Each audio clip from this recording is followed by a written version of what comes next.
Welcome to the Nurtured Nerds Epic Podcast. Come join us and get cuddly, get gaming, get nerdy, and get nurtured. Woohoo. All right. Thanks for joining us, everybody, today. I'm Mary. I'm in Salt Lake City. I am a professional cuddler with Cuddlist, and I'm also a cuddle party facilitator. I've been doing that for about 6 or 7 years. If you've been listening to the podcast, you've probably heard that lots of times. You can find me at Mary Cuddler all over the place. And I love cuddling. I love connection. I loved having discussions about connection and healthy relationships. And yeah, I'm in Salt Lake City. And let's see, our co-host today is Crystal. Thanks for coming back, Crystal. You want to introduce yourself? Thanks for having me. Yeah, I'm grateful to be here. I'm Crystal Cavitt. I'm from Pittsburgh, Pennsylvania. I've been cuddling for, I want to say, over 3 years now. I started out with certified cuddlers and cuddle sanctuary, and I am working to complete the Cuddlist and cuddle party training at this point. I'm really excited to work on those two and to lead events. I also study authentic relating, and I lead events for that as well. And just super grateful to be here and to connect with everybody. It's a great opportunity to meet new people and learn stuff together. So thank you for having me. That's awesome. And I met Crystal at the Cuddle Expo in 2018, and it's just been amazing to connect with you again, Crystal. So thanks. Yeah. I agree. Yeah. Today we are going to have a panelist discussion on men and cuddling. This is a topic that is like very close to my heart. I don't know if you've heard me talk about it before, but like I am very drawn to men who are like our tender men that are not made for this patriarchy, maybe, you know? So we've invited some men today to talk about it with us, about men in our cuddle community and men being in their own vulnerability. And what does cuddling look like for men? You know, how do we invite men to our cuddle community and make sure that we're all enjoying cuddling in a way that works for everybody, you know, and the basics behind cuddling, which are my foundation of consent, communication, connection, you know, body positivity, self-confidence, education, all those things that go along with being able to cuddle easily in my head. Do you agree with that, Crystal? Totally. I think that in general, the community really needs more men, and I'm really grateful for the masculinity that I've been able to discover, and the ability to kind of view men from such a beautiful standpoint just through the cuddlers that I've met and through the individuals that I've worked with. Yeah, so we're gonna try to have a little deeper dive discussion today with our panel, and then we're gonna maybe talk about some nerdy things and some cuddly things, and we'll give you some updates on our raffle in the community after our discussion, but more on that later. But right now, I think we probably want to tell them what tea we're drinking. What do you think, Crystal? I love it. That's my favorite part of the episode. I'm such an Alice in Wonderland fan. Yeah, what have you got?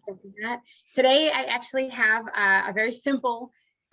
It's the brand Rishi, so it's Rishi, but it is an English breakfast tea, and so I've added some cream to it. It's actually cold. I had it earlier today, and I actually got it from Nemacolin.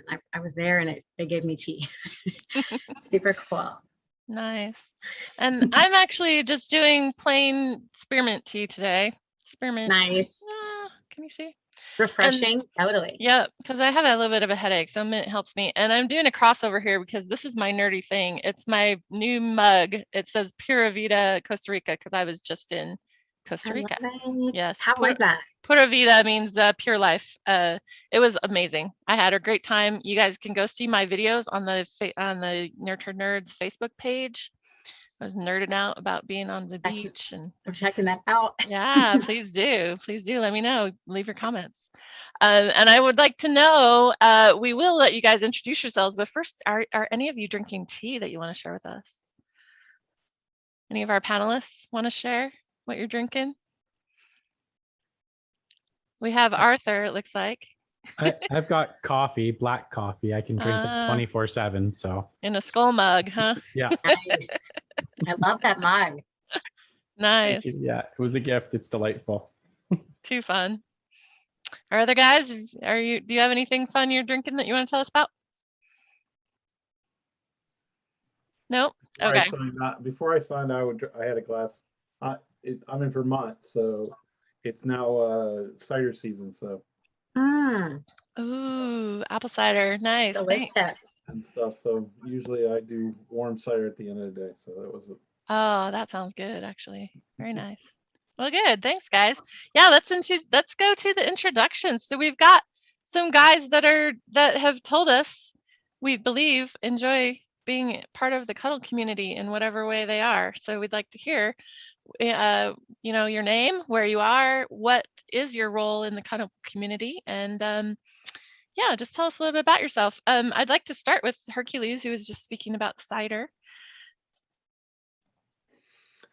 Hello, I'm Hercules. I been a part of the color community for many years now. I am a professional color and also a facilitator for large groups. In addition to, I'm a relationship coach. I use that in cuddling for working with my clients. So Wonderful. in addition to just doing simple cuddling sessions, I kind of expanded past that. And as I said, I'm in Vermont. Excellent. Thanks, Hercules. I'm glad to have you with Thank us you. today. Thank you. Yeah. How about Bruce?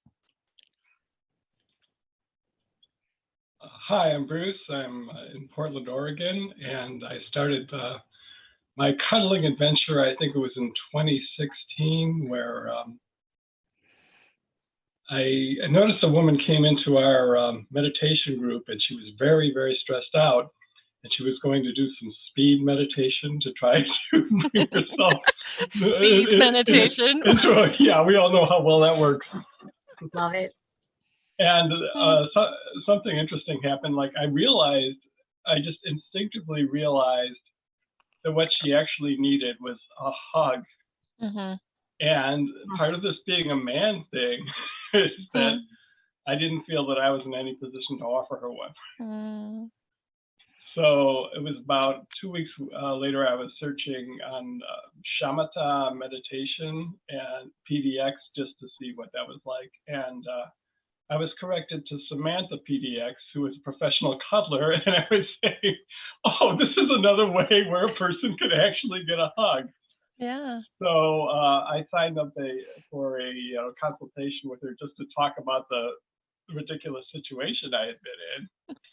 And then I thought, oh, this is great. I'll recommend you to everybody if I see somebody who needs a hug, And then I realized, wait a second.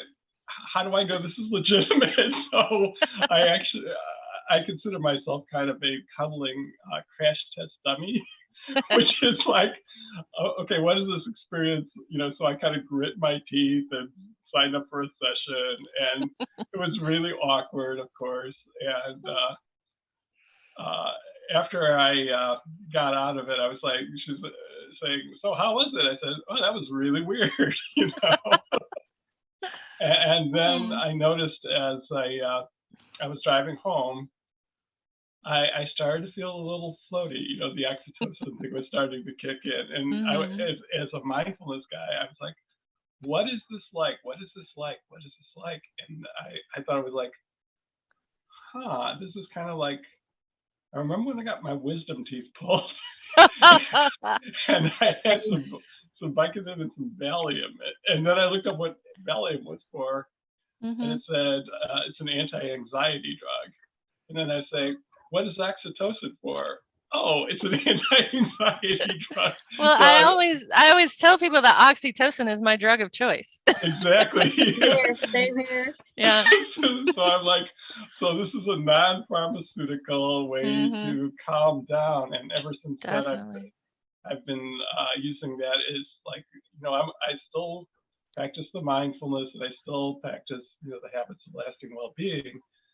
But I recommend that as like, this is like primary care, folks. This cuddling is like kind of primary care. So I've been in touch with Samantha ever since, in one capacity or other, often working with her and helping to train other cuddlers. Oh, great. And that's I've how, been there. that's how, yeah, I know. So, yeah, that's been my involvement. And I've, been a co-host at events to talk men down about how terrifying it's going to be. And, I've led a few events as well. Nice. Thanks for being with us again, Bruce. Yeah, it's good fun. to see you. It's wonderful. I'm happy to be back. Nice. Happy to have you. Definitely. And last but not least, we have Arthur again. Love to see you back too. Yay. Thank you. Yeah, I'm Arthur. I'm from Vancouver, BC, up in Canada. I'm not professionally involved in the industry so much as just I advocate to other men about the importance of having platonic touch in their lives.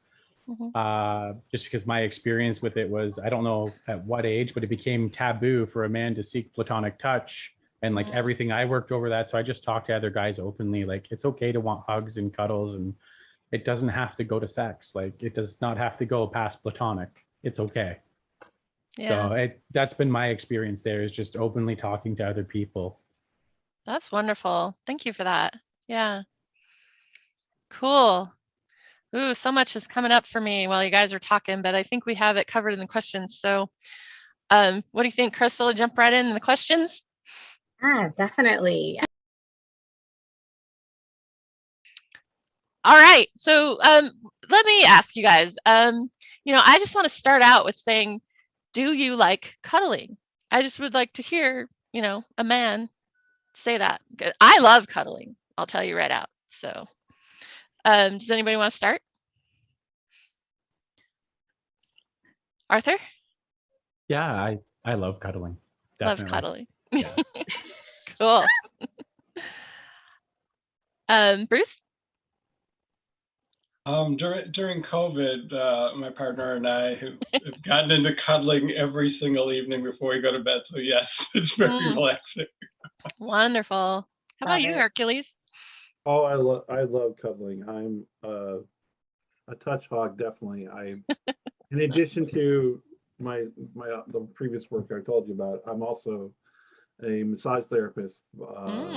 Been doing that for 35 years, and one of the reasons I got into massage therapy was because I was a touch hog. I always, being a big guy, I give great big bear hugs, and so always been into touch, and cuddling is one of the best ways. Nice. When and how did you figure out that you like cuddling and cuddling platonically, where it's not leading to something sexual, is what I'm talking about here?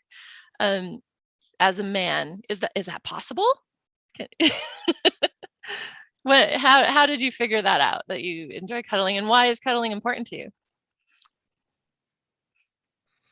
Well, I'll go. Sure. Unofficially, I would say, I used to remember cuddling when I was younger, cuddling with, my mother, cuddle with my father. We hung out.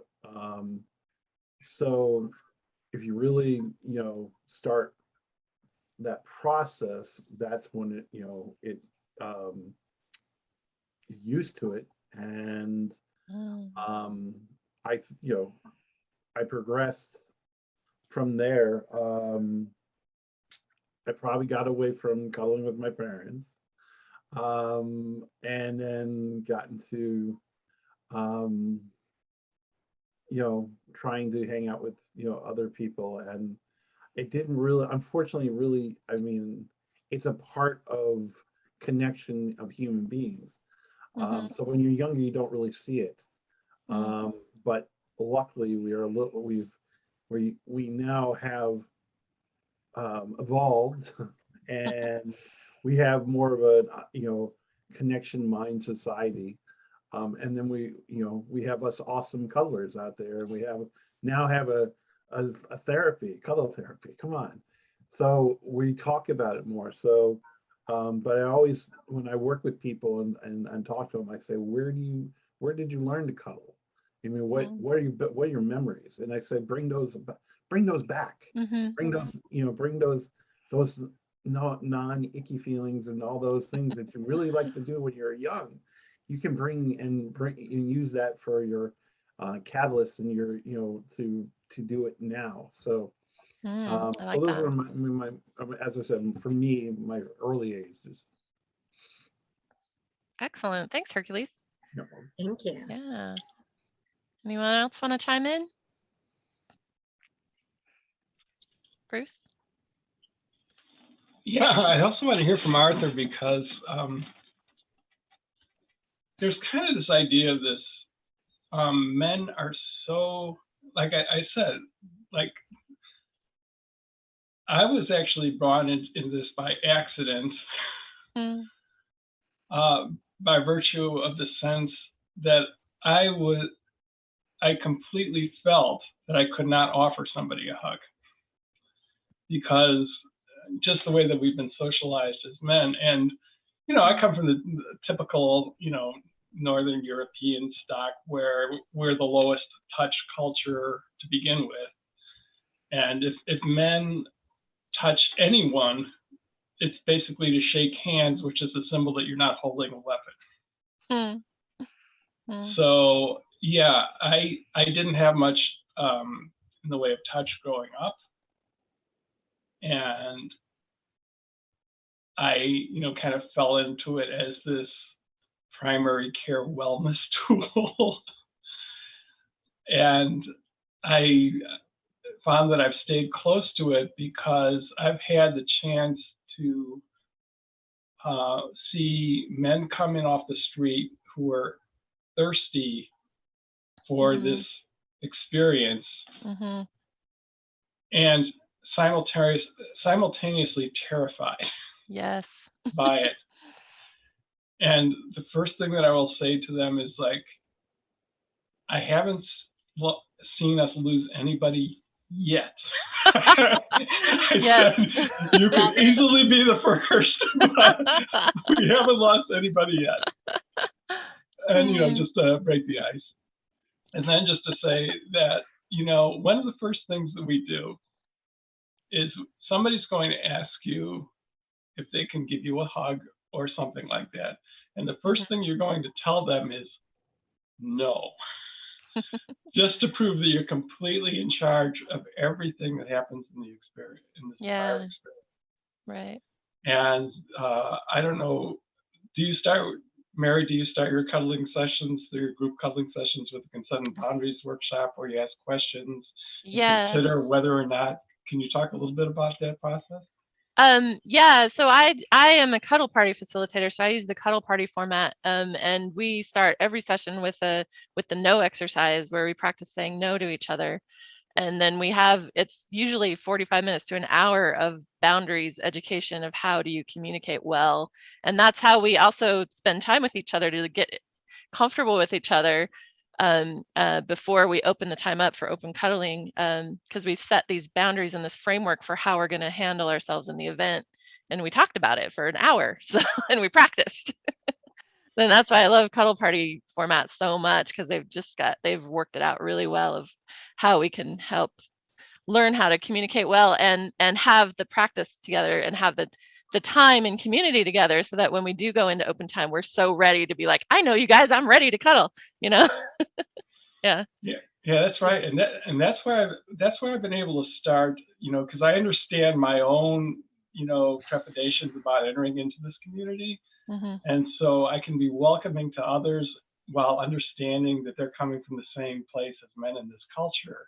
Yeah. And what I share with them is that whether or not you touch another living being here tonight, it's like you're going to get so much good out of this consent and boundary practice that it's going to be worth your while. And then, after that's over, if you still feel uncomfortable and you would like to leave, you're still going to get more than your time's value. Yeah. Yeah. It's a very valuable thing. Definitely. Well, thanks, Bruce. I feel the same about the Cuddle Sanctuary model for the Cuddle Socials and learning that. Hercules and I took that training, and I was really impressed with how much consent work and how much foundational work was done prior to any touch, and no touch ever being required, and that being something we continue to repeat. So I feel you on that. And I agree wholeheartedly how important that is and how foundational that is. Yeah, let's try a say no just now, just to give them a taste of it. Crystal, would you like to fly out to Portland? Let's see, probably around 2 in the afternoon to do a cuddle with me. Would that be workable for you? Well, Bruce, I'm really grateful for the offer. Thank you so much for asking, but I'm going to have to decline. I'm not going to be able to do that, and I'm not ready to do that actually. So thank you for asking. Thank you for making it safe for me to ask. There you go. You're welcome. That's our say no question. That's my favorite game, the no one though. Like at this point, I love playing say no. What a great modeling of it. Yeah. Yeah, I always say it's safe to ask anything. And actually I have a question later in here about asking people who are afraid just to ask. It's like we try to reassure our guys that it's safe to ask me anything. But I kind of want to defer that for a little bit later. But I do want to hear from Arthur about when did you have like a cuddling coming out when you discovered you liked cuddling? Well, I liked it from a really young age, honestly. But it kind of like what Bruce was talking about. I don't know exactly when in my childhood, but it went from cuddling with friends and cousins to I was terrified to touch another human being unless it was a handshake or something with a girlfriend.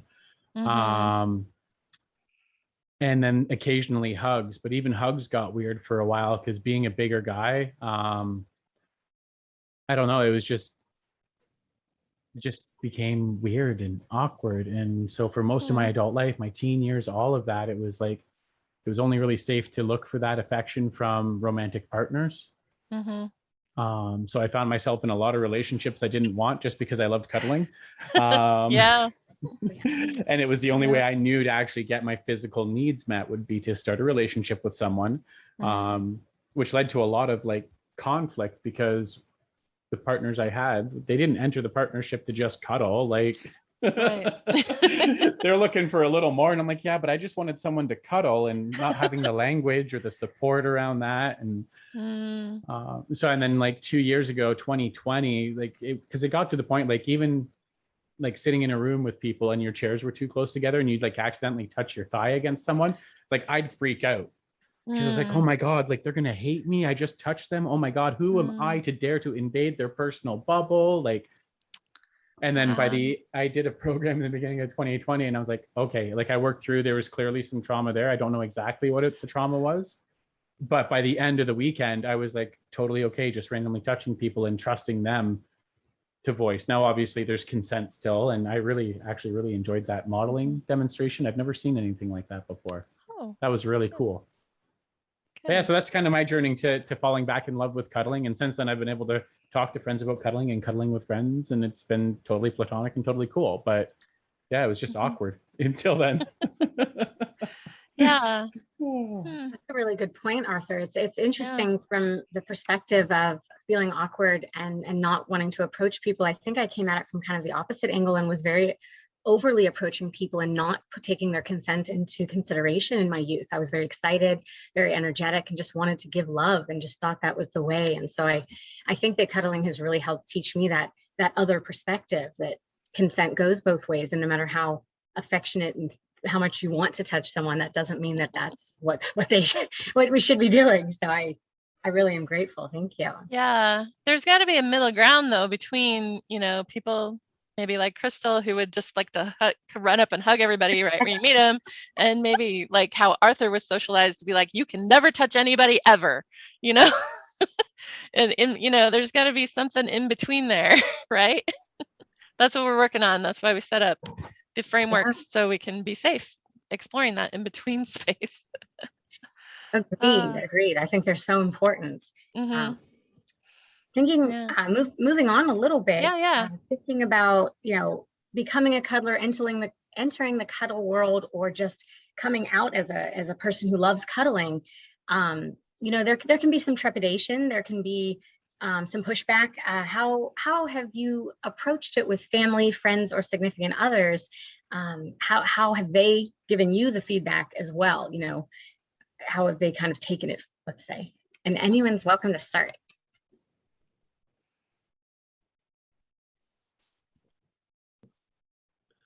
I guess I'll go. I guess still, we're still a fledgling, there, Industry or community, industry. maybe? Yes, thank you. Yeah. We're still a fledgling industry, and Mhm. even though there's been stuff out there, and we've been around for a number. I mean, in reality, we've been going. Probably Like- could say cuddling has been around, or the professional part, and on stuff, cuddle therapy, all that stuff. It's been around a little over 10 years now, but it's still new. And so every time I say I'm a cuddle therapist, that people like, oh, I've heard that, or what is that? And then and then I have to, explain to them. And they all think that's great. They said, oh, and they're really interested, but then I'm like, well, if you would like to do an appointment or something, then they're just like, somebody pays to cuddle, and so I It's get like, all oh the no, not for me. I know somebody else I who might know, need yeah, that. yeah, Right? Do you So get that? Yeah. yes, Yeah. I get those people too. Yeah. So it's right now it's a lot of education, but it's good education because Yeah. it can help. It helps.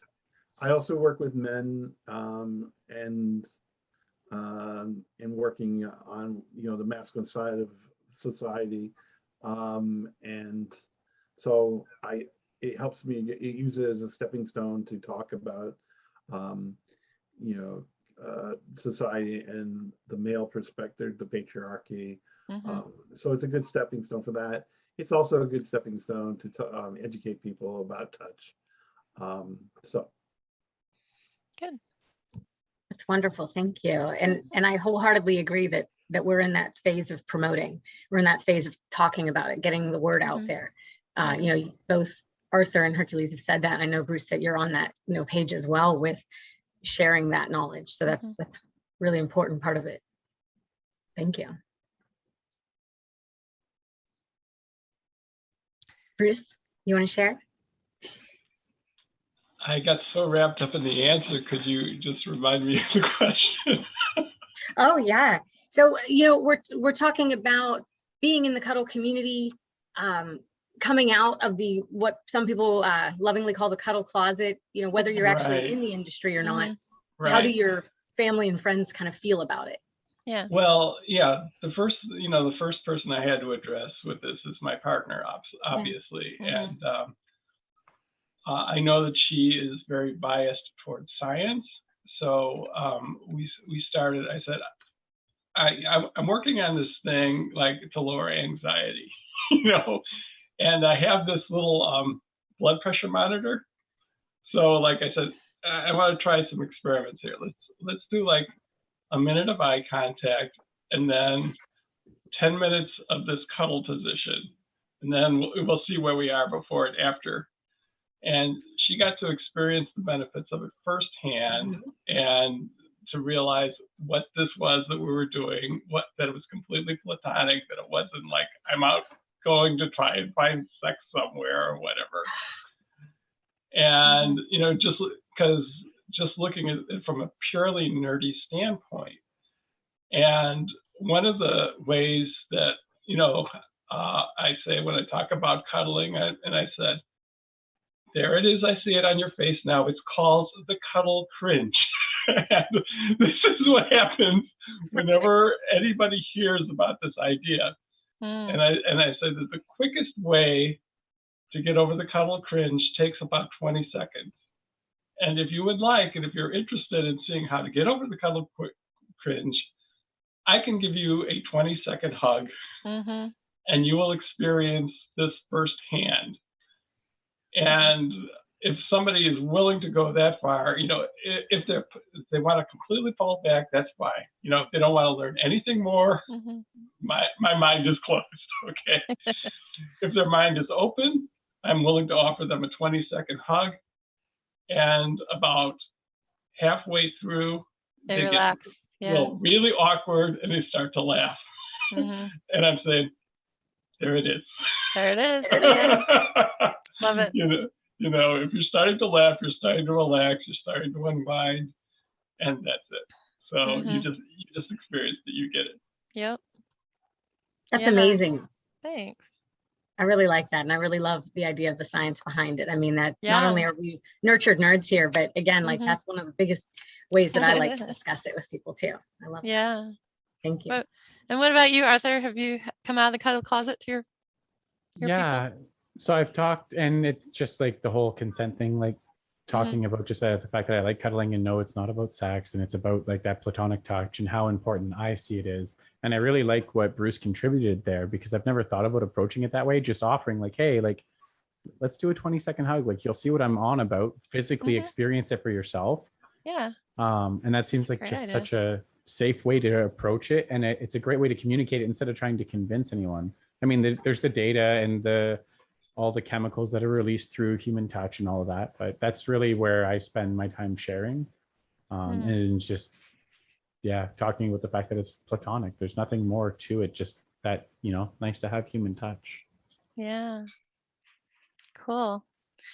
Well, I want to jump right into this, really, the elephant in the room here. All men only want sex, right? So how could there be a man who just wants to cuddle? I mean, he might say he wants to cuddle, but even men believe this, because at Cuddle Party, the biggest question I get from new guys coming into Cuddle Party is, I couldn't do that. I'll get aroused. Or what if I get aroused? Or, what if I get aroused and she takes it wrong? Or, my partner doesn't like it. And so how do you guys answer that? I mean, is that true? Men are only, I mean, I think the answer is no, but I'd like to hear from you guys. Okay. Yeah. I'd like to jump in first. Yeah, go, Arthur. So this is something I combated a lot, especially through like my pubescent stages and growing up. I was conditioned to believe by the people around me that that's all I wanted. So it becomes like this self-fulfilling prophecy. You keep telling a kid that's all he wants, eventually it's going to be all he wants. Or if you think that's the only way you can get your touch needs met, right? Then exactly. So like I shared a little bit earlier, it's been a lot of like jumping relationship to a relationship. Oh, I guess like I need to be having sex with this person because we're in a relationship. And it's like, really, I just wanted human touch and that freedom. And I felt so disconnected in times where there wasn't a lot of human touch in my life. So I would find myself just on this like circuit to be like, okay, like how can I get my touch needs met? And then figuring out some way to get that human contact in and justifying it with relationships, abusive relationships, like all these different ways, because it was the only access I saw. So totally, guys don't just want sex. Like we have other needs outside of that. Thank you. And that's one of the reasons I talk to men about it now. It's like, look, like, it's okay if that's not, if you want it, that's totally cool too. Like, of course, there's nothing wrong with it, but you don't have to enter any physical contact with your end goal being sex. And just making it a really safe space so that they know they're not alone. Because at least for myself, I don't know what the other guys here, but I grew up a lot of the time like, oh, are you gay, or like questions about my sexuality or other things, because I didn't enjoy it. I wasn't always going after it. Like anytime it wasn't my goal. And that was part of that, like I said, the conditioning. Oh, you don't want to have sex with me? Does that mean you just don't like me? You don't find me attractive? Like, or why do we questioning do that sexuality. So that's just sad. And that's why I love the fact that this is getting more talked about, and it might still be a fledgling industry, but it's just more discussed. So that's my side of it. I think it's totally normal, and it's just society for some reason humanized it. I don't know. Yeah, I don't know how we got to this place. Thank you, Arthur. Thank you. Hercules, looks like you're ready to talk. Yes. Well, stepping off of, I agree. Author is correct.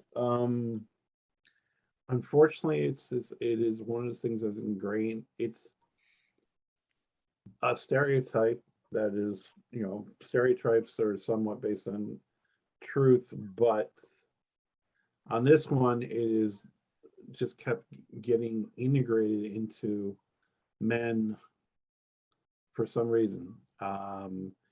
And as I said, working as a relationship coach, one of the things I actually do talk when I'm working with couples,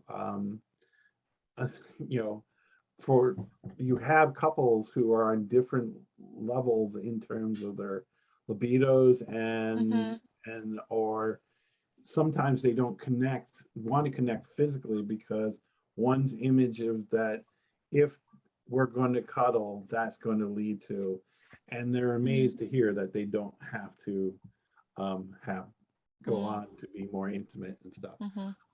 The other thing is, and it's not always the male that has a higher libido. No, that's true too. Yeah. But the other thing, another approach when working with, particularly, teaching and training, or teaching and trying to educate somebody, a male individual, about cuddling, is also approaching it from the massage aspect too, because there are many benefits to cuddling. It's not just it's about connection, but it's also I've been sitting here writing down. I like your oxytocin is my drug, so I wrote that down. I've written down nurturing nerd. I like that one, Crystal.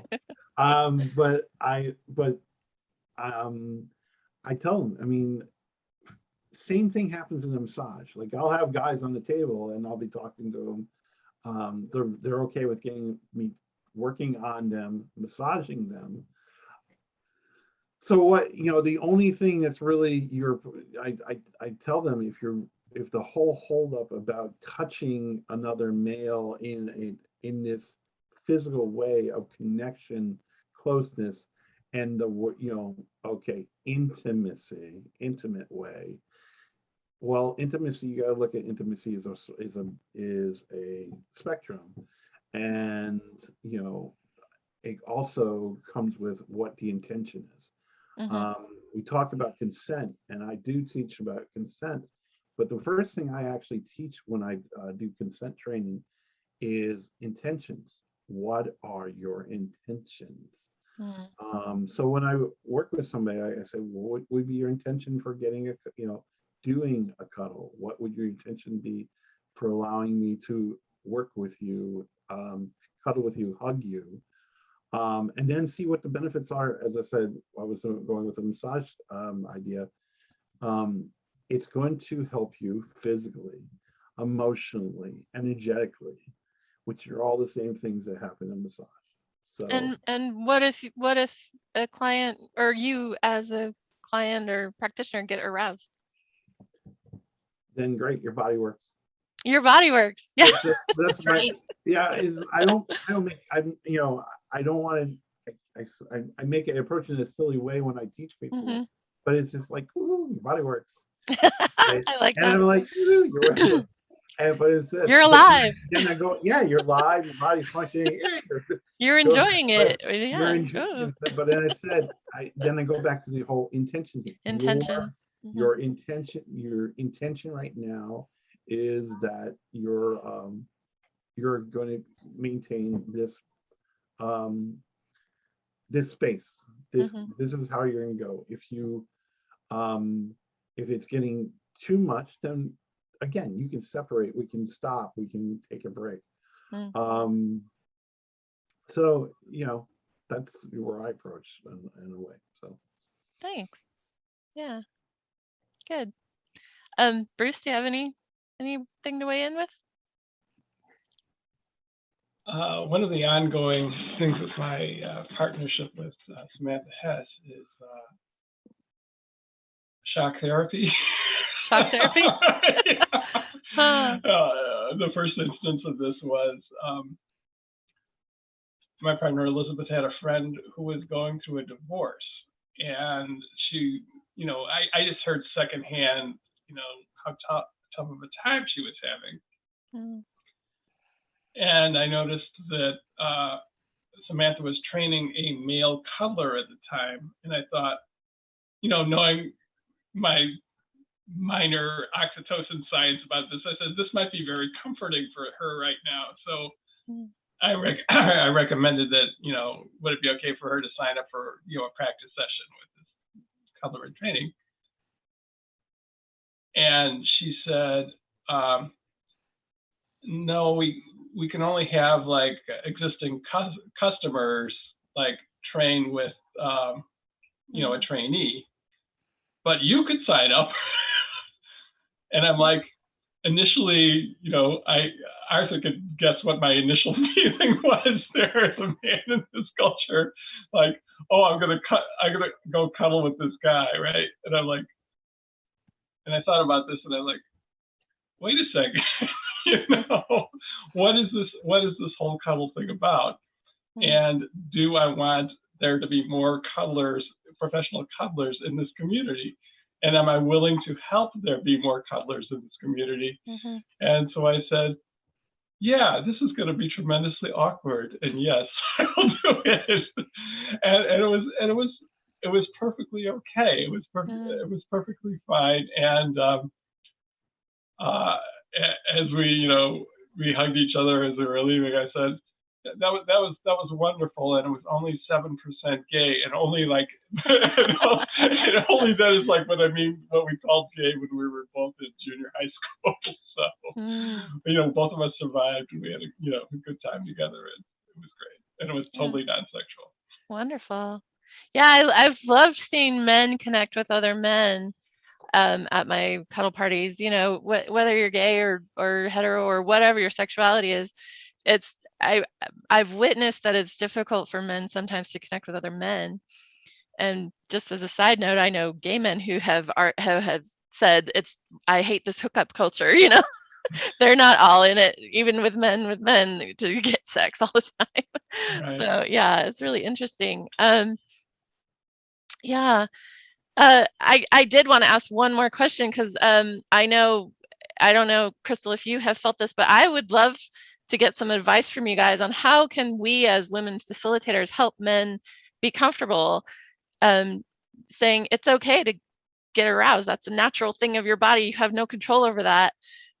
What matters is your action afterward, your intention, as we were talking about. Like, if the intention is that we're going to be platonic, you're not going to further it, you're not going to seek that sexual energy. And I know that for myself, I have never noticed an erection on a man unless he wanted me to notice it. He was being, he was making it obvious to me. So if you don't want your partner to notice, there's lots, you just back up a little bit or you sit up or whatever. It seems like it's pretty easy to me to just not let your partner know. And I've never noticed in hundreds of hours of cuddling. Crystal, what's been your experience? Yeah, so I think, like, depending on the group event or one-on-one, you see sometimes a little bit of a different energy or vibe. I see a lot of men with trepidation in cuddling one another or in the arousal, and a lot of them will vocalize it and bring it up. Yeah, I think that it is a really good, valuable question to try to address, ways to kind of enter into the space and keep that intention sacred, and keep that intention for the holding of the space. And I do take a lot of responsibility for my personal sessions and events, but it's still something to share with one another. And so I'd love to hear, any feedback or any advice you guys have on how to vocalize that. Yeah, how can we make it safe for men to be like, yeah, it's okay. Yeah. And I really mean that. Because, do you have any advice? Usually in a group setting, I don't. Well, okay, let's start with the individual setting. In the individual setting, I would encourage a dialogue about it. That arousal does happen. Do not be embarrassed. Where does that sound coming from? That's me. Sorry. Background. Where did one go? There you go. I'm sorry. So anyways, a one-on-one dialogue in between the cuddle therapist and the person they're working with is important, because it also opens up for their future. You're teaching them how not just to be connect with you and receive, but you're also laying the groundwork for the future, for them working with other, being with other people, because hopefully, they're going to be doing, cuddling with other people. Yeah, I hope so. hopefully. And then if so, you're teaching them that, that your body working in, being arousal can be addressed, that they shouldn't be fearful of it, that if they are with somebody else, if you're not going to, you're not going to shun them and whatnot. This will give them a little bit more motivation to actually be with somebody else, and that connection with that somebody, if they for some reason do get aroused and the person is aware of it, then they can have a dialogue. It's good to have conversation. But in a larger setting, when there's a group, I don't, I want everyone to be embarrassed, and I don't want other people to know if you and stuff. So I just encourage them that, again, it's a normal thing, a normal process. Your body's working. It's great. Keep it upbeat, and that, if it happens that, that you and the that there is still like an, not it doesn't have to be a verbal conversation, can be a nonverbal communication.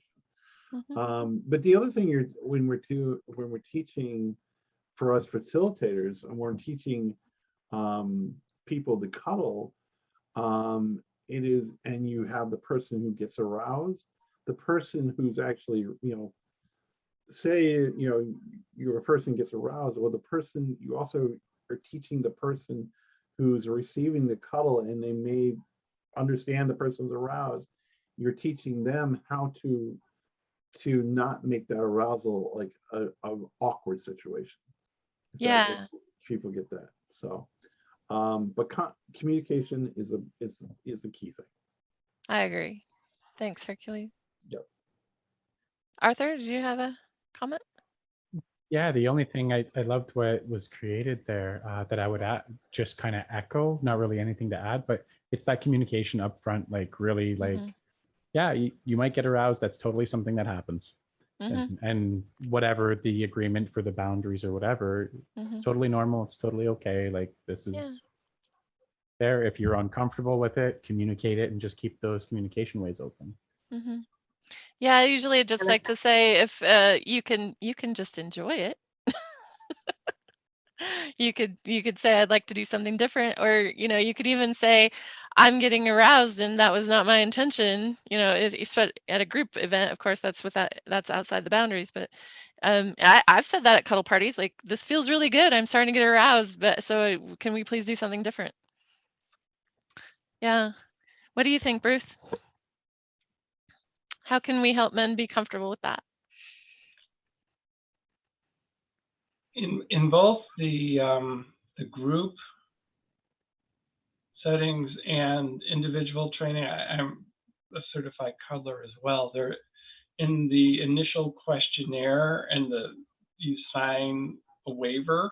And in the waiver, it announces that you may become aroused.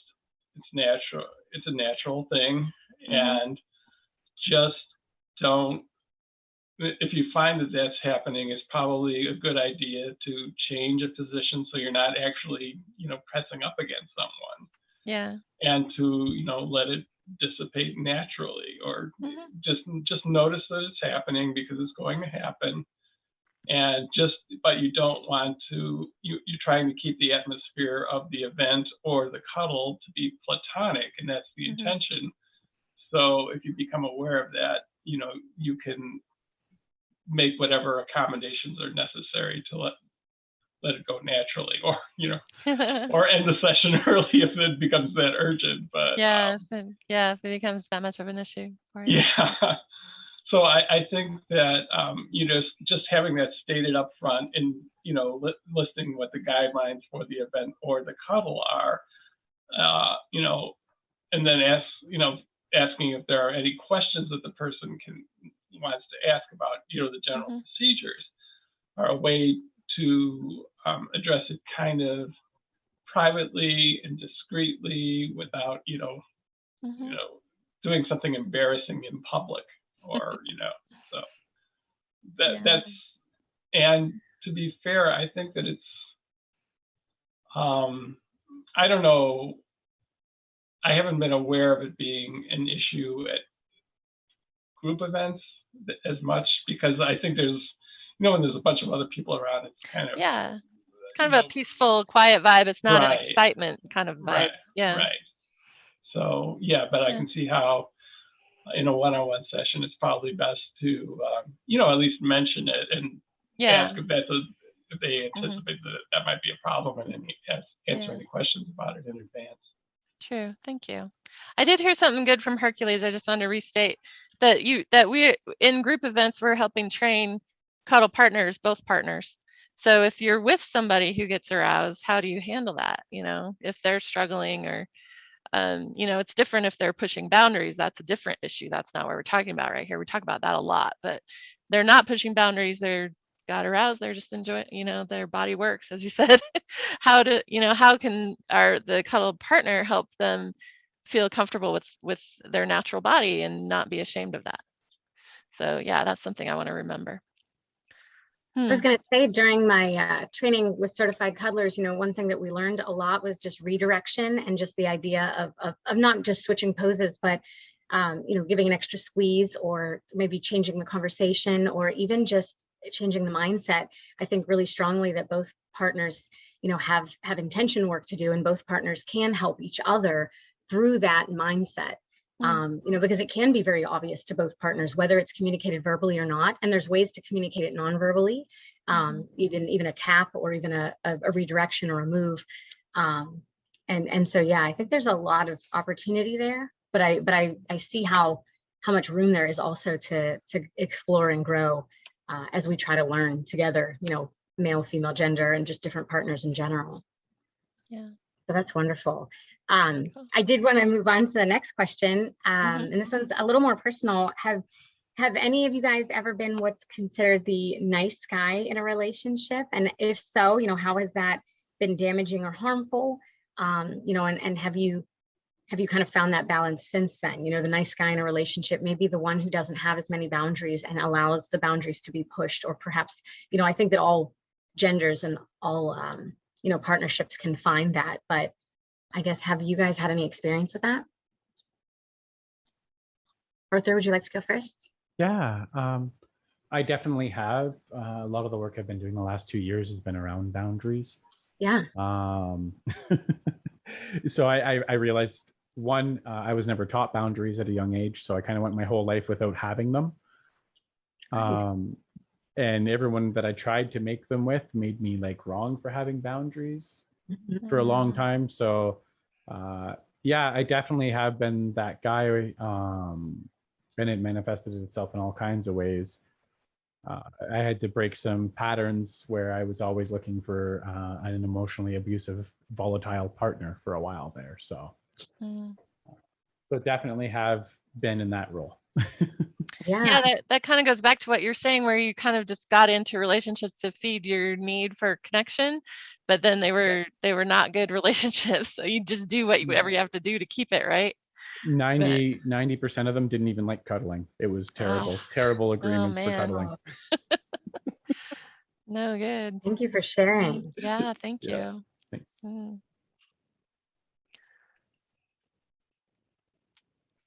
Anyone else? Bruce, would you like to share? I've been with the same person for almost 30 years now, and nice.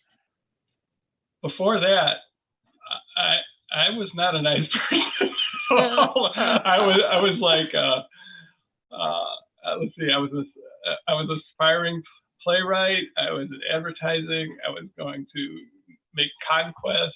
And I didn't really care that much, it's like the people I went out with were like the hottest actresses who wanted to meet the producers I was talking to. So I was not a nice person, Yeah, I think you have to leave me out of this question about the boundaries. So you do not identify with this question then. Oh no. You're one of those alpha males that were that. At the time, to be fair, I was just trying to do what the culture was telling me to do. Yeah. But yeah, I've outgrown that.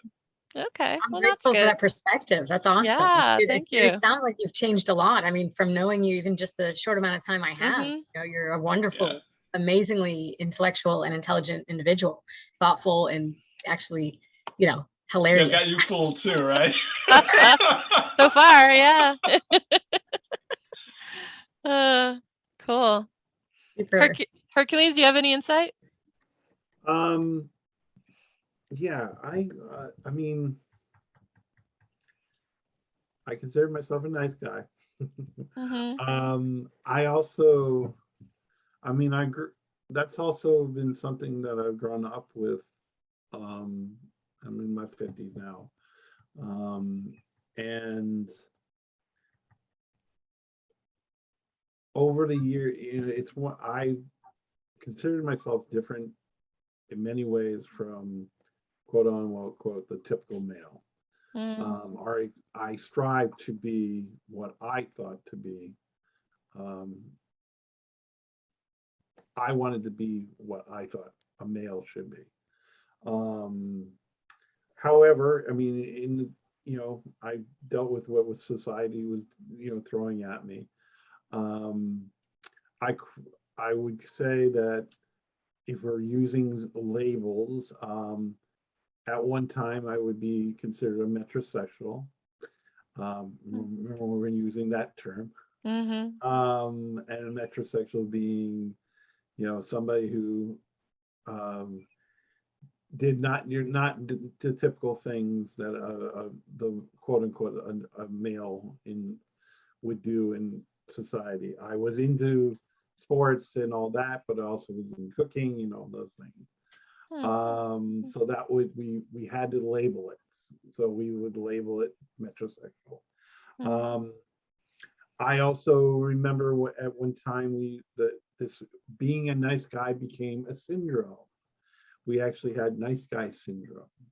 And unfortunately, that's blossomed into what we now call incels, the incel group. And that's scary. Really? You mean the reaction to the nice guy thing has gone to incel? Is that what you're saying? I find it that it's somewhat of a basis to the incels that these guys that there are men out there who if you follow what incels, the incel group is involuntary celibates, and their message that they're getting is that that they feel that they're deserving of intimacy and more. Some of them follow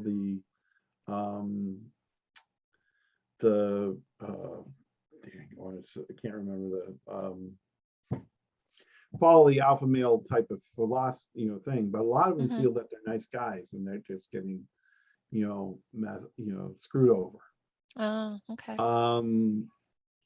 So I mean, being the initial question is that I am a nice guy. So we'll start with that. I do think, I just, as I grew up, I grew up into being the male I wanted to be. And I think that, we talked about I forget what the original question was earlier, but something in the middle. And I believe, Harry, you're the one said there's something in the middle.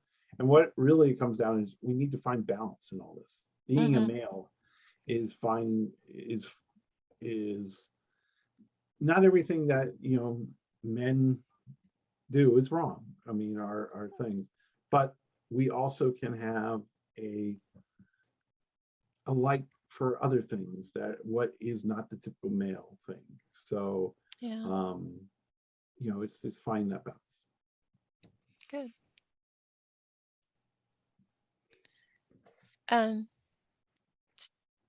I just know in my experience what kind of prompted this question from me, and I think from our producer Gita. I've just known a lot of guys that kind of subsume their own self to be nice because they think that's what will get people to like them, and they can get, relationships and get their needs met that way. But what that means is their boundaries are kind of gone, and I know that's kind of what Arthur was talking about earlier. And so, yeah, just trying to figure out how to navigate that and to help. This is the group that I am drawn to work with. This is my ideal client of these nice guys that are not, comfortable in the alpha male patriarchy society that we have, and have maybe been hurt by relationships in the past when they did not hold their boundaries. So yeah, I'm just trying to understand maybe how can we not do that anymore? Arthur, yeah, please. So it was coming in the last share, but it's, for me, it's around like this myth that I discovered growing up, where I was encouraged to only ever exhibit masculine traits. And as I was finding my way through life, I realized like I don't like a lot of the masculine traits, like so much so that I avoided socializing with men for 20 years. Like, because I just didn't like they were like, oh, you got to be like this, and you got to be like a chest thumping like alpha, and you can't have a heart, and you can't cry, and all of this other stuff. And it was like, now that I've been further into, as I got into my 30s more, I started to look at the whole like masculine versus feminine energies and traits. And it's totally natural for every human being to have some sort of mix of masculine and feminine traits. But growing up, that wasn't made obvious to me. So I started taking like masculine feminine balance quizzes, and then they kind of give you a summary. They're like, okay, like you've got some of the positive male masculine traits, but then you're like, your aggression's really high, or your femininity is too high because you're self-sacrificing all the time for other people, and it was really delving into that. And I think if more men and women too were aware, or all folks of all identifications, right? Like, I don't want to stereotype the just a binary, because I don't subscribe to the binary. Thank you for that. Yeah, thank you. But it's just that helping everyone understand like the whole need to identify. It's like it negates the fact that we have a spectrum, and you've got like pure feminine on one side, pure masculine on one side, and we're all somewhere in there. It's not like all men are on the masculine only side and all women are, like as we're biologically born, it's not like it automatically puts us on part of that scale. Yes. We're on that scale from who we are. And for me, that's really what I've been drawn to and talking more with. And that's where I've found my comfort. Because my experience of myself was anytime something on the feminine side came up, there was all this self-abuse, like, how dare you, da, da, da, da, da. And it's like, but I don't like the guys on the masculine side. So it's just like this spiral.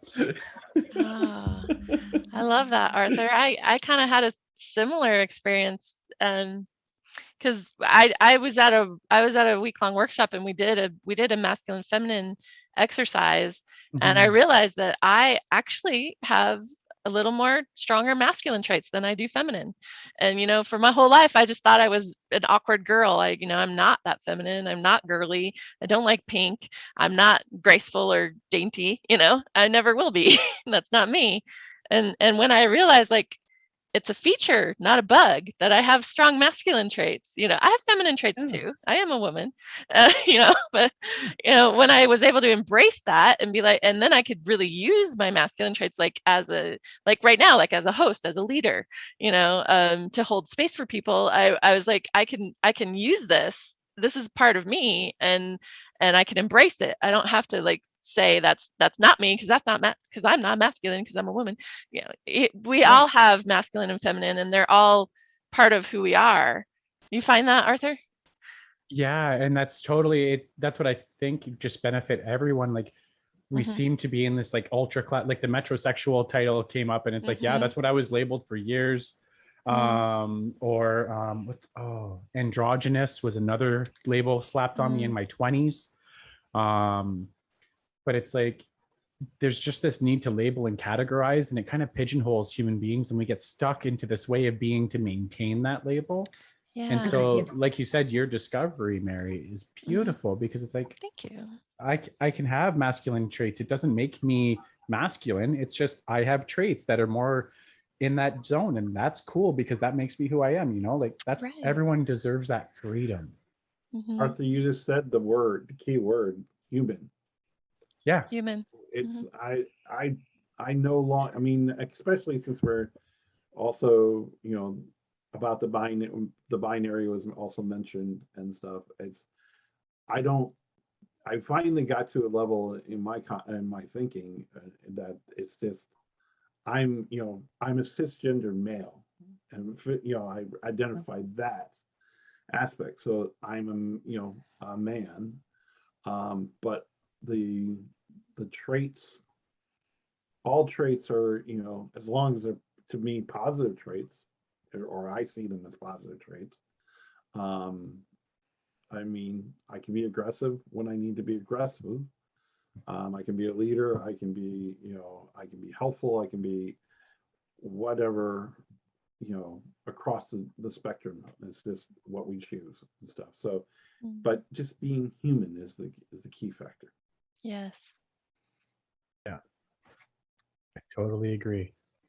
Yes, agreed. Have to breathe on that.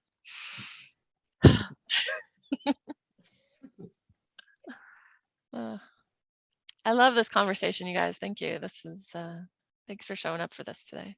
Really quick before we move off, I just like what Hercules said there. It was something I had to let go because I have heteronormative tendencies in my relationships. Like that's my choice, but I don't support the rest of it. So that was also part of that discovery. It's like you got to be able to be, yeah, I can actually like this kind of partnership and still totally support everybody else.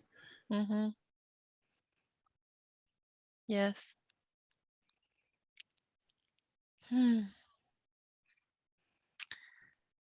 I would like to, well, actually it's Crystal's turn, but what if, oh, look, I have number 11 twice. Yeah. Oh, yep, I do. Do you want to, should we talk about the role that homophobia might play in men trying to connect with other men? Crystal, do you have any way to phrase that as a better question?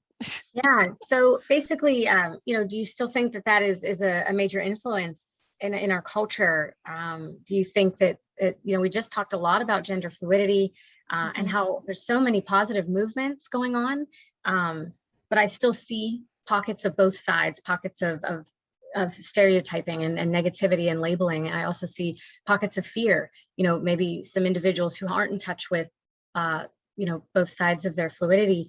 Would you say that it is still a major influence in keeping men from getting their needs met?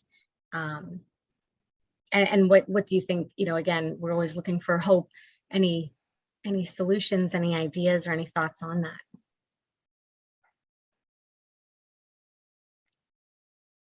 It's a lot. Yeah. Well, like I really liked Bruce's story of cuddling with another man, with a male cuddler, and you were afraid, but then it turned out to be a positive experience. Is that right? There was no homophobia, but there was the cultural weight. Yeah, the weight of a man with a man, yeah. Of that, and I will say that I don't know how to answer this question in terms of. I think that the idea of cuddling with another man is so foreign to, just kind of like as there's a red-blue divide, there are all of these socio-normative divides that I don't see that there's no ability to cross them because there's no will for them to be crossed. If you know what I mean. So it's like if somebody is willing to come to a group cuddle event, I find that I can probably talk them into a place where they're feeling more comfortable of at least having the experience, but that's only people who've already gone that far. That's only the people who've shown up. Well, like back when men used to touch a lot, Well, the idea is that just in this culture, and it's not even back when, it's in warmer climates. Yeah, men even will walk you down like the streets Latin. holding hands. Yeah, men walk, just friends, men walking, holding hands, or even Right. like a man and his adult son, or with your father or something. Mhm. Why couldn't you just hold their hand when you're talking to them or walking down the street? Right. After you're 13. Mhm. Like I often joke with if at the end of an event I said, would you like a hug or a man hug? And some people just say a man hug, which is like you just kind of leaning against each other, pat them on the back, Yeah. I do think it's Hercules, did you? Oh, sorry, Crystal. Oh, no, I was just going to say, I do think it definitely seems to be an American cultural thing a little bit more, or a little bit more of a stigma than over in Europe or over in other countries. Definitely. And I have seen some statistics on that, and some knowledge throughout my life. And I feel like, yeah, American culture is very different, surprisingly. Or maybe not so surprising.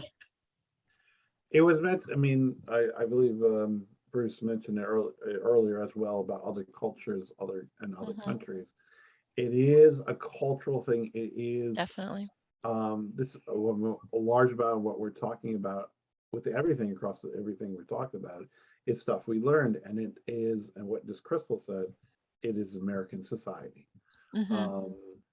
Now, in cultures within the American society, you know, if you had a Latin culture or Italian culture, they would most likely go up and give a hug, give a kiss on the cheek, depending on family and stuff like that. Now, in terms of the cuddling level, that's a male thing. Again, we learn, unfortunately, men learned that we don't particularly do it, and it's also a comfort. It's a comfort thing. We're so used to being in. If we get all of us together, and we have even amount of men, even amount of women in a thing, in a group, we probably could pair up that way because that's what we're comfortable with. And what I basically say when I'm working, when working with a male individual, this gets easier as we progress. It's really practice. Exposure. It's even like when you asked the first question about where we felt this as we're growing up. If we, it seems that women, from my observations through my life, that women tend to be able to connect easier to cuddle and all that, because that was a female acceptance. Where men, unfortunately, we started off right, and then we divided, and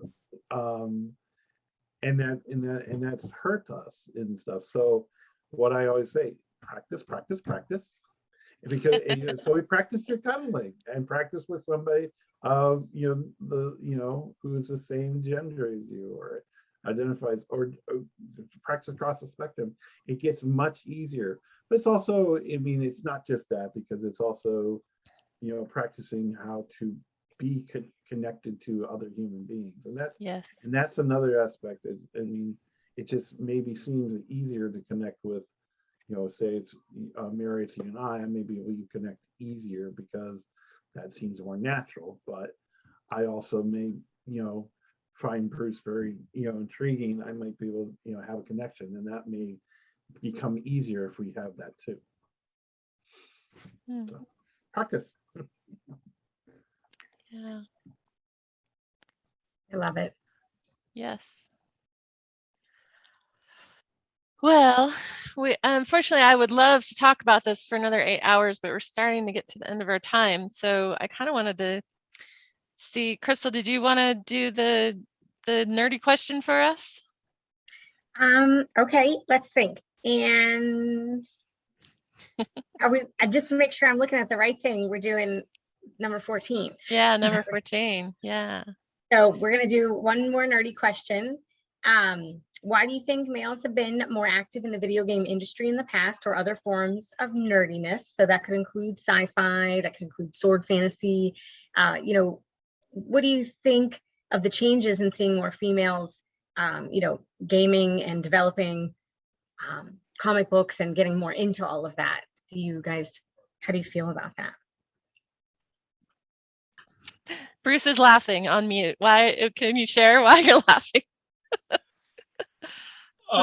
This is unrelated to gaming, but I went to see a screening of a movie called Murder Ball. And I don't know if you're familiar with Murder Ball, but Murder Ball is like a basketball team of people entirely in wheelchairs who've had severe spinal cord injuries of one kind or another.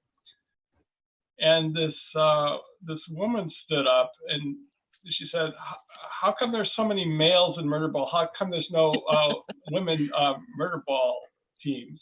And the guy said, because women don't do as many stupid things as men. Yep. I don't know if that's appropriate or not to spend a lot of time in fantasy world video games, but whatever. Yeah. I think it's great. I think, I grew up on comic books. I grew up on playing video games. And unfortunately, during my younger years, didn't have any female individuals to play with really, or was interested in that. I think that it's one of those things there were things that boys did, and there were things that girls did. Yeah. And it was that boys grew up on science fiction and comic books, and those were things, and it wasn't allowed, or it wasn't just, not saying it wasn't allowed, but girls did what girls did, and that's an unfortunate thing. Now I'm glad that it's that the progression is men or boys are now going into doing what that girls do, and girls are obviously now playing video games and developing video games and reading comics. I actually had one of my partner's daughters had she was into Marvel comics, and she actually schooled me on Marvel on some of the stuff. Nice. She's like, the new stuff, and I'm like, tell me. I'm like, I'm more old school, I guess, in Marvel world, and there's more stuff, so she schooled me. So I think it's great. I do think it's a wonderful thing, and it's those. It is, as nerdy as the question may be, is one of those things that's just showing that eventually we will get there. It's my hope that because of these simple, things of, comic books and video games and stuff are the bonding, are the building blocks to what people become. And if there is such a neutral or more of a thin line where there's a better connection between boys and girls, that we will get there to a point where we won't have to worry about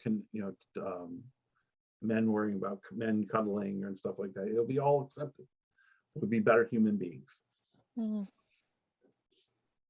Yeah, definitely agree with that. And it's that freedom to choose, and like whatever choices we make, we are moving away from that judging each other, because like the whole gaming geeky thing, I can remember there was a time like where I grew up, it was so stigmatized that even as a guy I liked video games. It was like, oh, you're a geek, oh, you're a nerd. Like, so even other men were ostracizing me because I liked them. And it was just so taboo to enjoy these things. So the growth of the internet and all of that stuff starting back in 92 has been delightful, because it was easier to reach out. And because I got on IRC when I got in 92, I got on IRC and I started reaching out to other guys just to know other geeks. Yeah. So the fact that it's coming more prevalent, it's more pop culture, there's more conventions, there's more online groups, there's more cosplay, there's more of everything. And it's really like disappearing the whole need to choose something because it's masculine or it's feminine, and really just like, hey, you have equal opportunity to choose whatever you desire. And if that's what you choose, that's cool. It's no stigma, no judgment, just, hey, cool. Oh, you like that. I don't like that. Well, that's cool. Like, you can like that and I don't like that. And it doesn't mean anything about you or me. Done. Yeah. And that's what I see more, that trend, like Hercules was saying, like that's where we're going. And it's a beautiful place, that freedom to be. I agree. Yeah, we're all human beings and we all have the capacity to love something we want to love and enjoy doing things we want to enjoy, whatever it is. It doesn't have to have a stereotype or a stigma on it. Yeah, I like that space. Well, as we're getting to the end, do you guys have anything else you might want to say to maybe our men out there that might be feeling like they need more connection in their life and they don't know where to go to find it? What advice would you give them? Or men that maybe want to embrace their sensitive side and not fall into this alpha male stereotype that doesn't fit?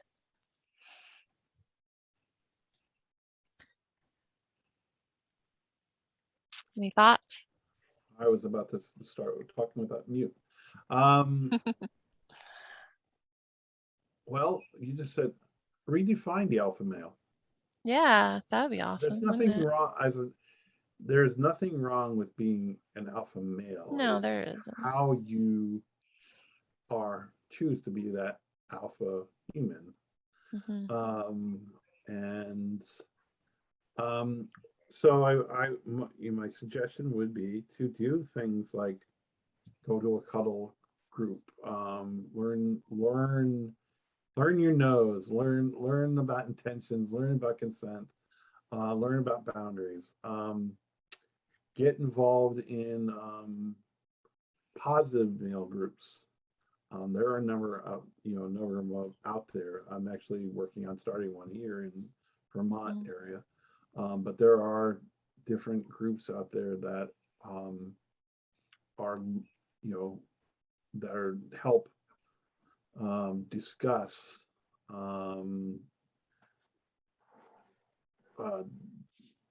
going away from the traditional path that we've been on as a male. And the biggest thing, like with my work, is also giving people, when I'm working with particularly a male individual, is giving him permission to do this. That's a big one. We can talk about it till we're blue in the face, but the big thing we need to do is to say, if you want to be this way, I'm giving you permission.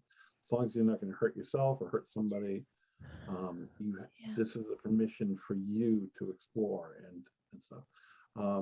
Because that's the thing, we hear all this stuff out there. We need, men need to change, and you need boundaries and all that stuff, and it's there. All the information's there, but sometimes you just need that permission to go and explore it. Yes. Thank you. And I do want to say there is nothing wrong with being an alpha male if that's your comfort zone. I just know that in our society, we try to push all guys to do that, and that is not the comfort zone for a lot of guys. Is that your experience, you guys? Yeah, well, that's the thing. I just saying, I don't even like the word, it's the labeling of the word. It's just be a man, be a human. Be a human. And if it's, if you have, if there's a situation at hand where you have to step up and be alpha, then be alpha. But then also you don't have to always be alpha. I think Right. that's also part of the, when we say or use the terminology alpha male, that you always have, you said it just now, that we always have to be, we don't always have to be that.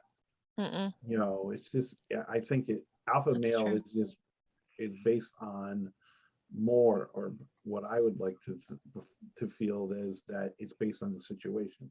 Sometimes I will Yeah. step up to the situation and be, you know, have to take control of the situation if I need to, or if somebody asks me to, or along those lines. Especially, you know, obviously if I'm leading a group, I'm the one to Yeah. but Yeah. I'm as, but then it's an alpha male. The offshoot of that, of being the alpha male, or just being the, you know, human, is, you know, I think we need to lead by example as a male. Well, and kind of touching on that and the whole everything about it, for me, one of the discoveries I've had has been around vulnerability. Vulnerability, a lot of men like out there, a lot of people have it as weakness, and it's not. You have to Mhm. be incredibly strong to be vulnerable. Yes. So to anyone watching, if you really want to prove you're strong, be vulnerable. Like, prove to yourself that you Mhm. can be vulnerable and you're not going to break. It's okay. Yeah. Well said. Yeah. Talking about sharing how you really feel, that's your vulnerability, right? Because when you tell people how you feel, they have power over you, maybe, but only if you give it to them, right? Arthur? Exactly. Yeah. Yeah. It's Oh, being able, like you said, you have to, no power over me. That's my t-shirt. yeah. Yeah. Beautiful. And that's it. It's like, Collaborate. doesn't matter what you tell anyone. Like, they don't have any power over you. You could just get to be Mhm. yourself. Yeah. You're not wrong for whatever you want. Right. And sharing how you feel is how you create connections. Yeah. Yeah. Exactly. Thanks, Arthur. Oh, I and just skulls, Oh, because skulls on your shirt. mortality. Love Mortality. it. You've only Life got is today. life is short. Yeah, Cuddle. exactly. Bruce? I just wanted to say that you know, along the lines of vulnerability, Brene Brown did a special on bravery, Mm-hmm. and you know, went in to talk to a bunch of Navy SEAL badasses, and they were saying like, there is no bravery without vulnerability.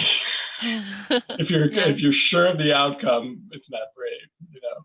Mm. So just to put yourself in the position of going to a cuddle event, exploring what that's going to be like, seeing what it's like to use consented boundaries, to have your touch needs met.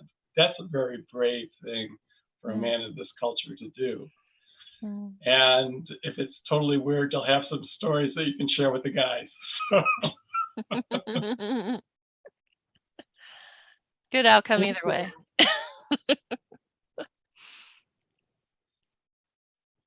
Thank you.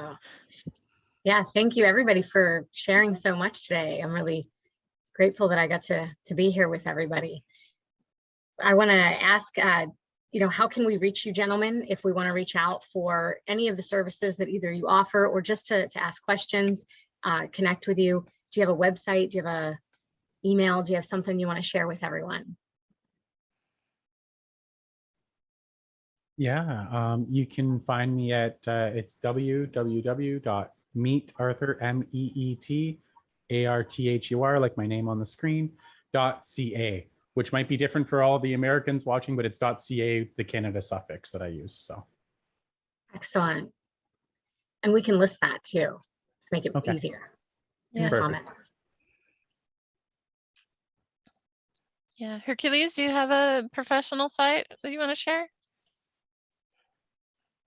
Actually, right now, I'm rebuilding my site, so Oh, okay. those are down. However, if somebody wants to contact me, they can email me at ThePleasureCoach@yahoo.com. Nice.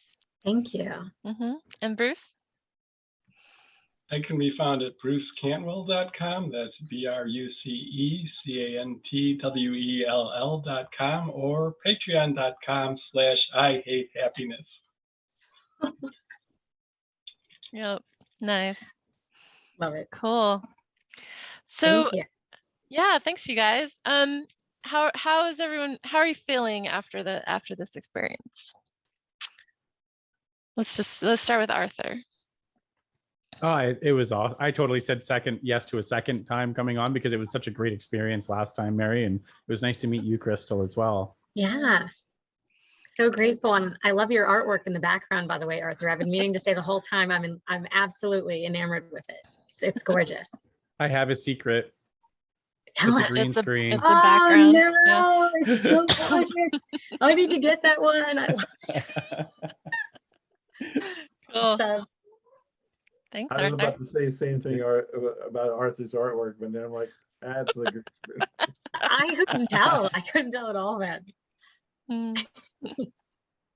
How about you, Hercules? How are you doing? I'm doing great. I really feel honored for being part of this. Thank you for thinking of me and having me come on. Nice. I love spreading the gospel and Cool. and sharing and stuff. This is great. This is all fun stuff I like to talk about. Nice. Wonderful having you. Yes. Thank you. Thank you. And Bruce? I enjoyed very much being on the podcast for a second time and facing my fear of what questions will come up in this crazy context. So it's been fun. It's been fun. Good. Oh, and Bruce and Hercules, I just really want to acknowledge both of you for all the work you guys do out there in the industry. I think it's so awesome that you're standing up and showing other men what it's like and that it's okay to be in that space. Because like you're touching people that you may never meet, and it's thanks to that. So thank you. Agreed. Thank you, sir. Yes, and this is why we love having Arthur with us. Thanks. Well, you guys can stick around. I think we're going to talk about a cuddle pose of the episode, and then we're just going to kind of go over our raffle and stuff. Since we're a little bit over time, we're kind of probably going to go a little fast and just go into our cuddle pose of the episode. But you can stay with us if you want through to the end. Okay. Crystal, do you have a pose for us? Yay. I do. I learned this one with Certified Cuddlers with Samantha Hess. She is amazing with poses and has like well over 75 to 100 poses. I don't even know at this point. I know she keeps expanding that. But I like to do fun, silly ones. And this one I think is relatively silly. It's called the fireman. And so, if I'm the client, basically I'm going to lay my head back on my cuddler's tummy, and they're going to kind of wrap their leg over, and I'm going to hold on to their leg, and then they're going to have their head. And of course, my Care Bears, this is my Care Bear, lots of heart, amazing Care Bear.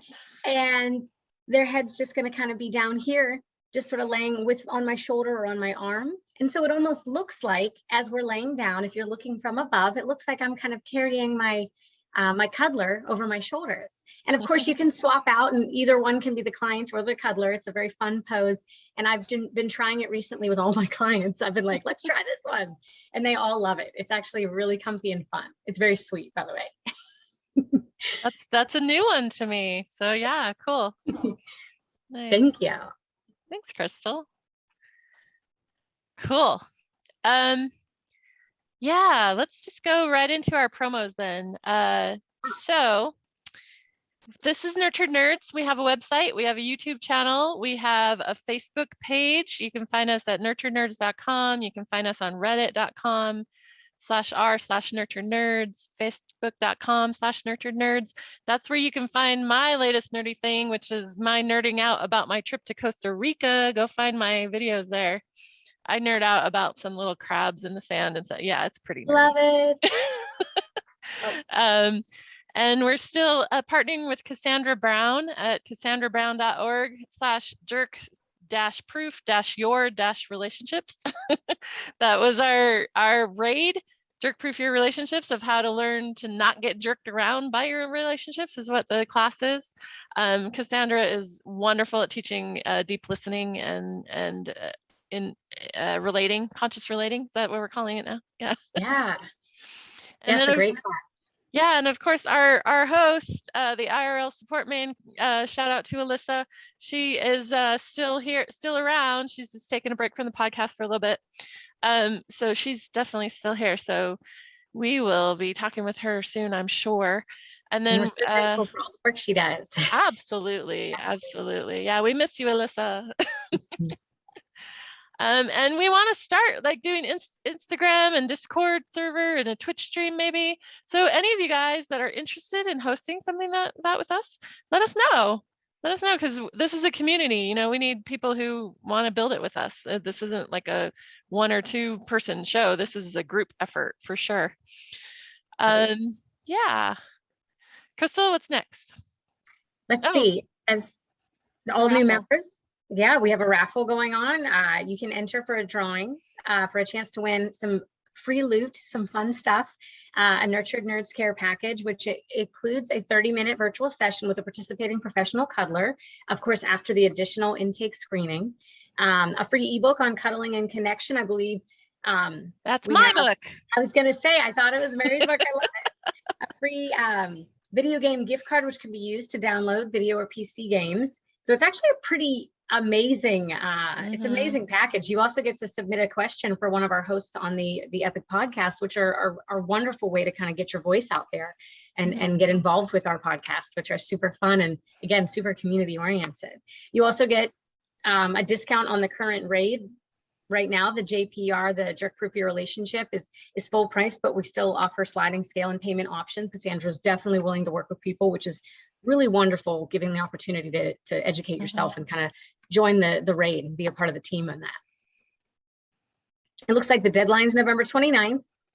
Winning member will be drawn and announced. And again, it's free to join and become a member. So no hesitation, just jump on in and become a nerd with us. We love it. Yeah, and apart from the podcast, we also have a nerd break for you guys every week. Come join us at the nerd break. I know Crystal has led the nerd break. I've been to 1 or 2 and they're just fun. We play connection games or we just talk, right? Crystal, what else do we do? Definitely. It's super fun, very connected. We check in with each other. We do some authentic relating, connecting games. We do some connection, cuddling type of virtual things. It's really wonderful. And especially being across different sides of the country, sides of the world, sides of, the continent. I'm so grateful to be able to connect with everybody. That means the world to me. And I think that, I love in-person stuff, but this has really become really close to my heart, the Nurtured Nerds group. So yeah, thank you for having me and we will have fun. Yeah. And where, I just thought of this. Where do you guys put the nerd break schedule? Is it on the Facebook page or where does that get announced? That's a really good question. I know that it gets popped up on the Facebook page just when it happens. I know that we try to do them weekly and we try to accommodate who's hosting. So sometimes it'll be at different times depending on the area. I think that it definitely fluctuates a little bit right now, but it's basically weekly, Saturday, Sundays. Yeah, it's usually on the weekend. Yes, and our producer Gita is telling us that it is on the Facebook page. So when you sign up to be a member with us, you'll get invited to our Facebook page and you'll know when the nerd breaks are. And thank you for all your hard work, Gita. This man is amazing and did so much for Nurtured Nerds. He is the man behind the scenes and so much work. It's amazing. I'm very grateful. Definitely. Yes, this would not be happening without Gita, Ghost in the Armor is what that stands for. Yep. Love it. All right. Yeah. Are we feeling nurtured, everybody? Yes. Yeah, everyone? Nurture. Self-hug, put your arms way out and then hug yourself if you want. And as Grace always tells us, or was it Grace? I forget. Remember that when you're hugging yourself, give all that positive energy you would give if you were hugging someone else. Love it. Thank you. Voice feeling good. Thanks, everybody. That's all we have for today. Everyone say goodbye. Bye. Wonderful. Thank you for being here, guys. Thank you.